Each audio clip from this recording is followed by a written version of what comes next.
इन्नमा यख्शल्लाह मिन इबादिहिल उलमा।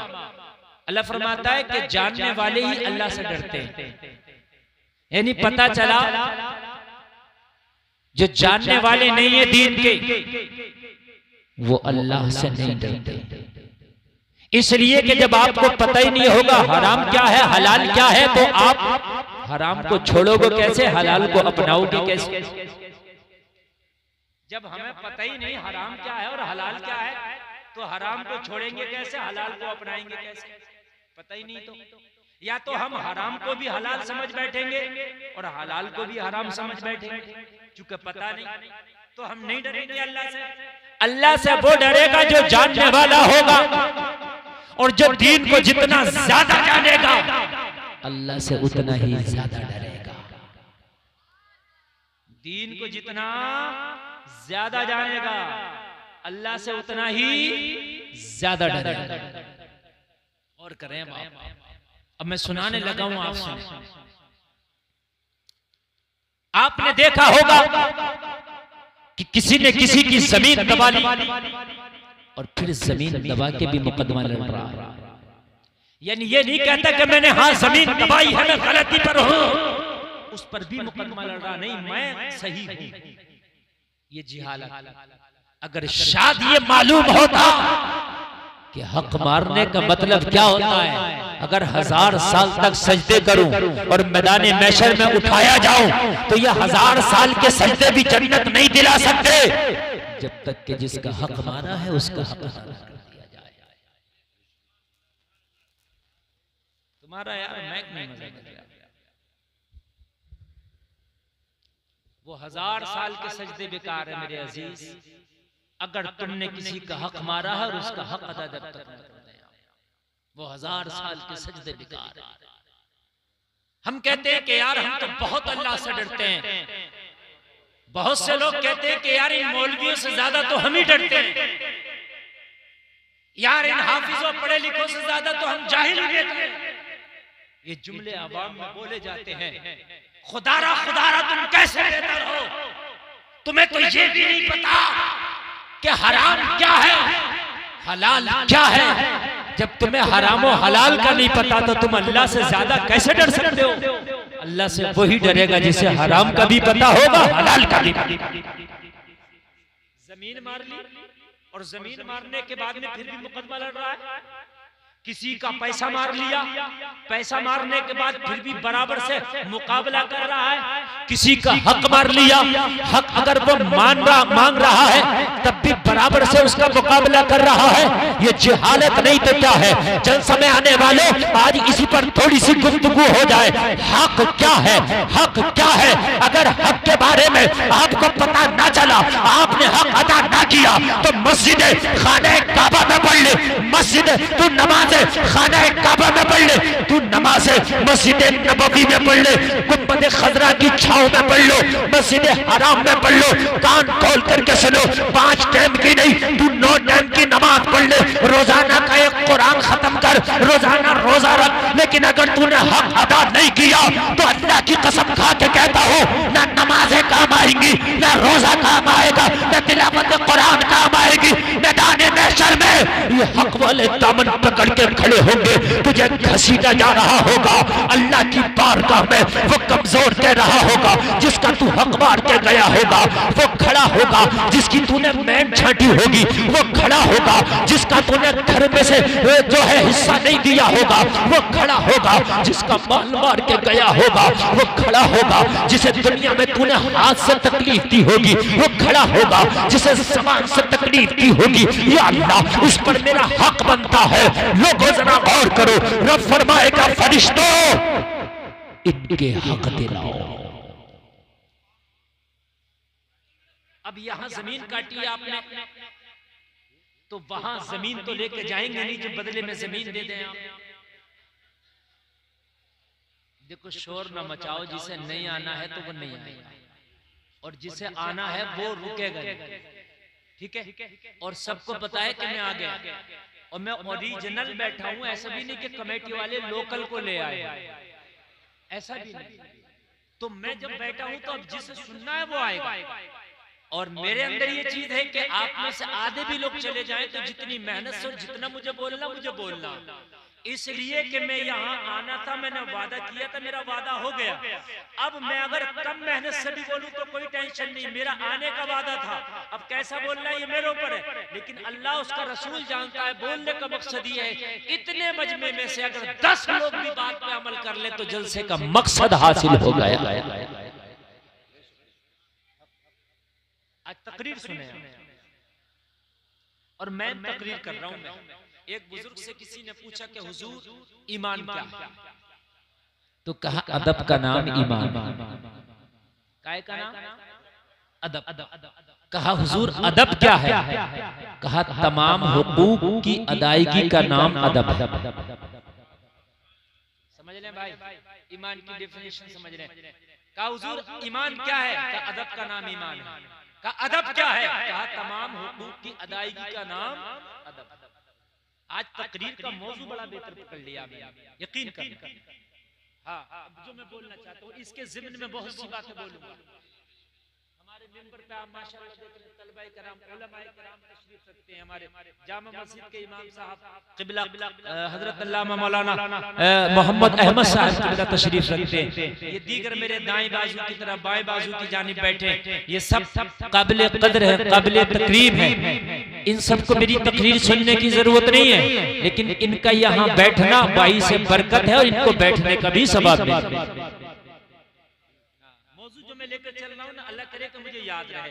अब उधर से शोर मचेगा, इधर से शोर मचेगा, मैं भूल जाऊंगा, क्योंकि तकरीर आज तक मुझसे रटी हुई नहीं हुई। मैं जितनी तकरीरें करता हूँ वो तकरीर मजमे से चिपक के करता हूँ, मजमा मेरी तरफ मुतवज्जे रहता है और मौजू के हवाले से और उसके ताल्लुक से मैटर ज़हन में आता रहता है, बातें आती रहती है, मैं बोलता हूँ।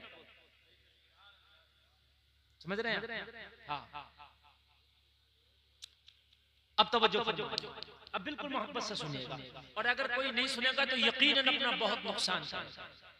एक जुमला मोटा सा मैंने आपको बोल दिया अभी कि आप 9 टाइम की नमाज़ें पढ़ लो, रोज मस्जिद हरम में नमाज पढ़ो, मदीने शरीफ में नमाज पढ़ो, रोज रोजा रखो, पूरे दिन में और पूरी रात में कुरान रोजाना खत्म करो। कितना नेकी का काम है। हक मार के गए जन्नत नहीं मिलेगी। अगर कोई पूरी दुनिया का मुफ्ती कह दे तो भाई साहब जो चाहो मुझे सजा दे दो, अगर हक मार के गए तो जन्नत नहीं मिलेगी।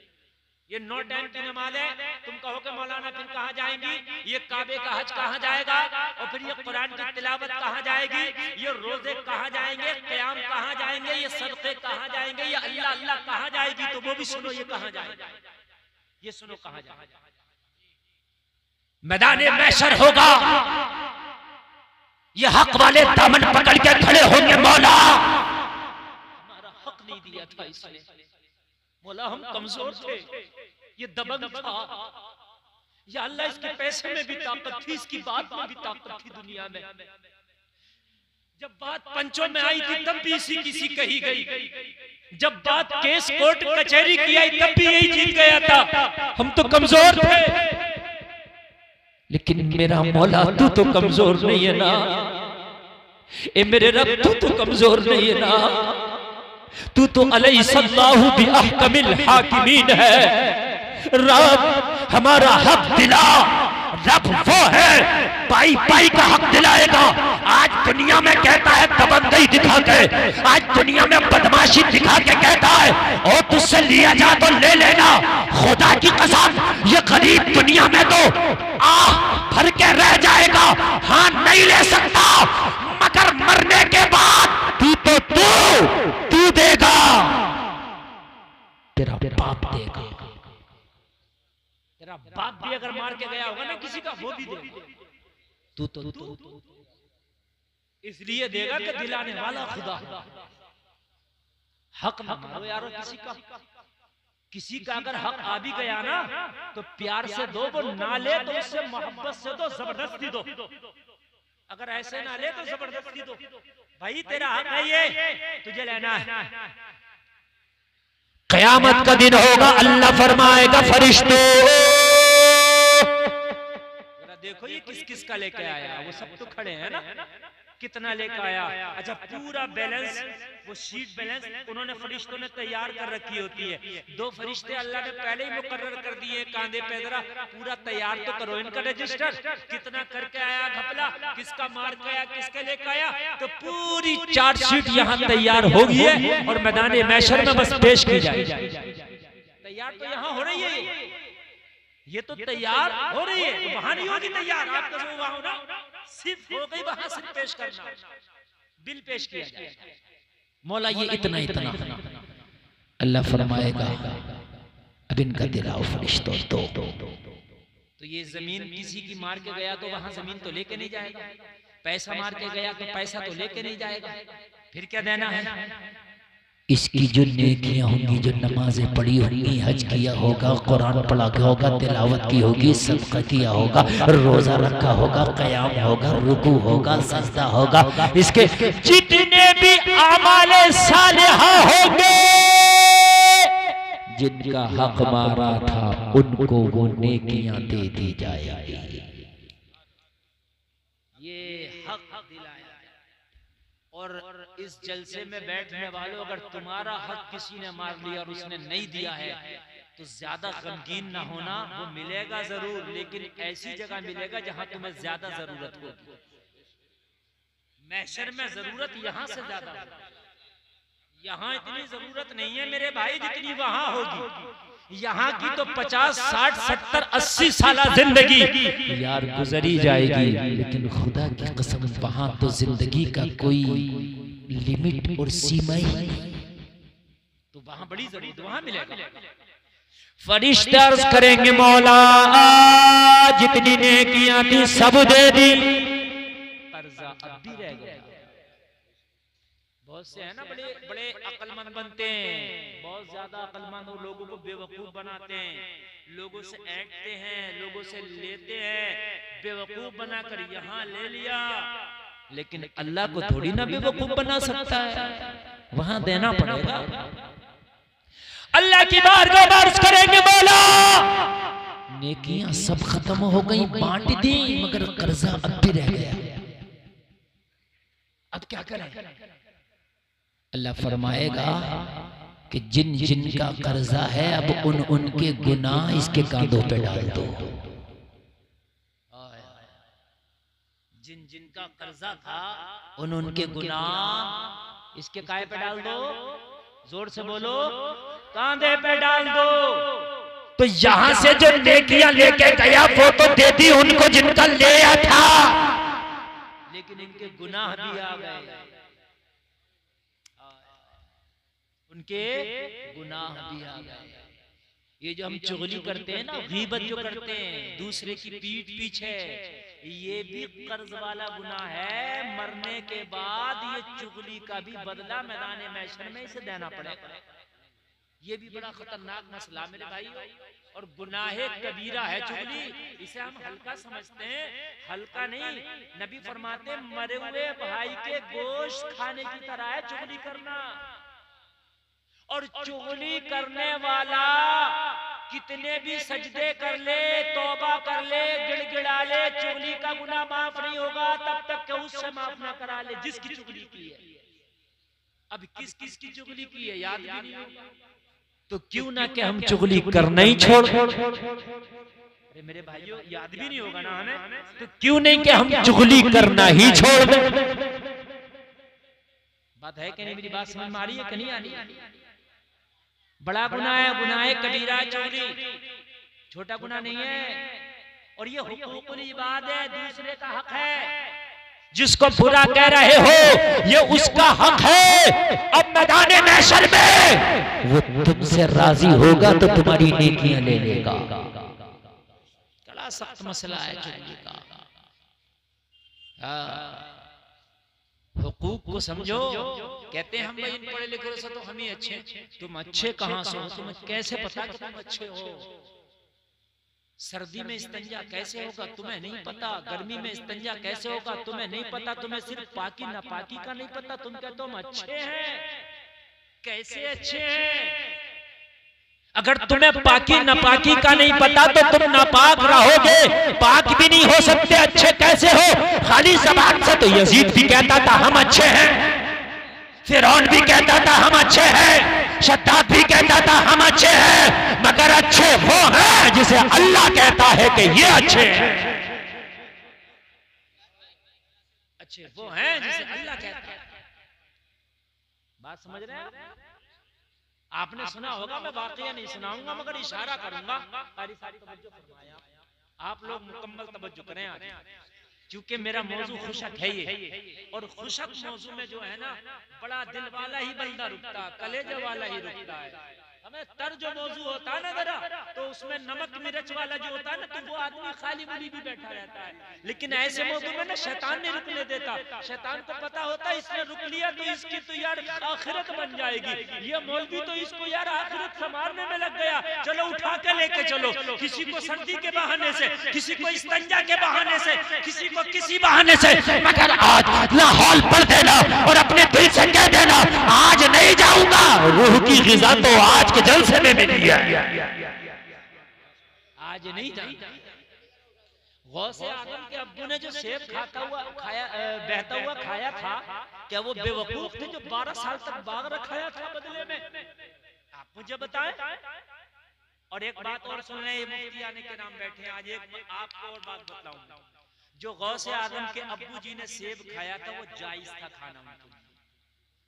अगर जाकर के माफी नहीं मांगते और अगर 12 साल तक बाग नहीं रखाते तो शरीय एतबार से जायज था। फिर क्यों किया? तो फतवा ये कह रहा जायज है, मगर तकवा ये कह रहा कि जायज नहीं। कभी कभी फतवा इजाजत दे देता है, मगर तकवा उसकी इजाजत नहीं देता। जैसे फतवा ये है, आप खाना खा रहे हो कहीं जंगल में और आपके पास में पानी नहीं, आपने खाना खाया, लुकमा अटक गया आपके मुंह में, अब मर जाओगे आप। अब किसी के पास शराब है, तो इतनी शराब पीना जायज है फतवे की रोशनी में जितने से वो लुकमा नीचे चला जाए। बात समझ में आ रही कि नहीं? क्योंकि पानी है नहीं आपके पास। लेकिन तकवा अब भी यही कह रहा है कि इसे हाथ ना लगा तो बेहतर है, क्योंकि वो सेब मिल्कियत से खारिज हो चुका था। मेरा साबुन है, मैंने लगाया, घिसते घिसते उसकी किरच रह गई, फिर क्या करते हैं उसको फेंक देते हैं, तो वो मिल्कियत से हमने खारिज कर दिया। अब अगर किसी ने उठा के उस किरच को इस्तेमाल कर लिया तो उसके लिए जायज है, वो मिल्कियत से खारिज कर दिया था। मैंने चना लाया, चना फटका, अब उस फटकन में छिलकों में 2-4 चना का चला गया, चला ही जाता। अब वो मैंने छिलके बाहर फेंक दिए, किसी ने बीन के वो चना खा लिया, जायज है, इसलिए कि मैंने मिल्कियत से छिलकों के साथ खारिज कर दिया। बात समझ में आ रही है? मैंने आपसे भूसा खरीदा, लेकिन कोई ऐसा भूसा नहीं जिसमें कि थोड़ा बहुत गेहूं ना हो। मैंने रकम दी है भूसा की, गेहूं की नहीं दी, लेकिन जो गेहूं है वो जायज है, इसलिए कि उसने मालिक ने उस गेहूं को पहले ही मिल्कियत से खारिज कर दिया था। उसे पता है भूसे में जो भी है वो भूसा के साथ। जो बाग से सेब गिर के आया था, वो बाग के जो दरख्त थे उसकी शाखें दरिया में थी। उन्हें पता था जो गिरेगा दरिया में वो मेरा है ही नहीं, चला ही जाएगा। मिलना ना फिर मिलना। यार एक बात बताओ, दरिया में सेब गिरा, सुबह उठ के देखेंगे तो वहीं रुका रहेगा?